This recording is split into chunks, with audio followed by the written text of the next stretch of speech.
Mga pag-ampo sama sa humot nga insenso.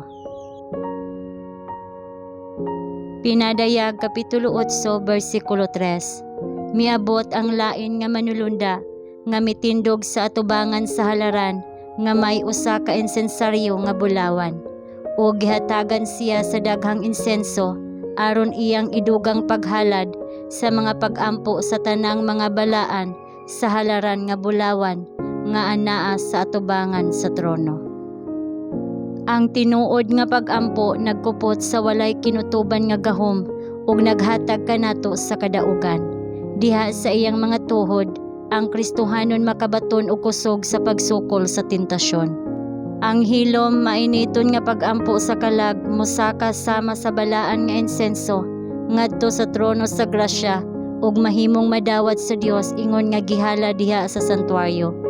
Ngadto sa tanan nga sa ingon nangita kaniya, si Kristo nahimong usa ka katabang karon sa panahon sa panginahanglan. Magmakusganon sila sa adlaw sa pagsulay.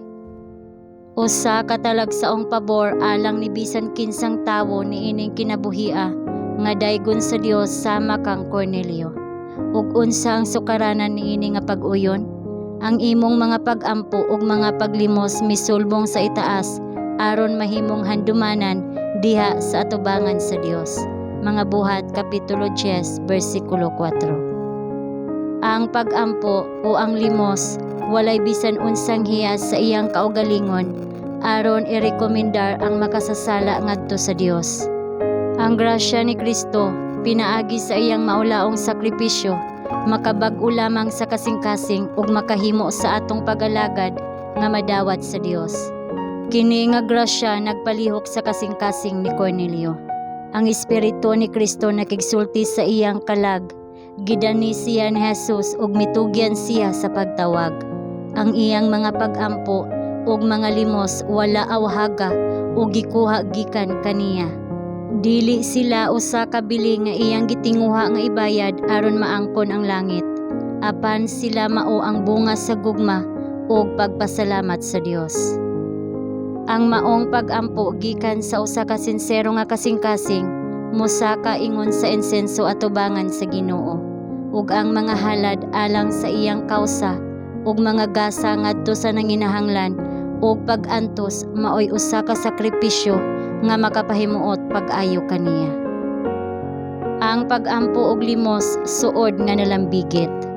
Ang pagpahayag sa gugma sa Dios ug sa atong isig katawo.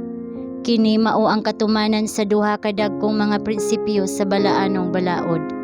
Higugmaa ang Ginoo nga imong Dios sa tibuok mong kasing-kasing, og sa tibuok mong kalag, og sa tibuok mong hunahuna, og sa tibuok mong kusog, og higugmaa ang imong silingan sama sa imong kaugalingon.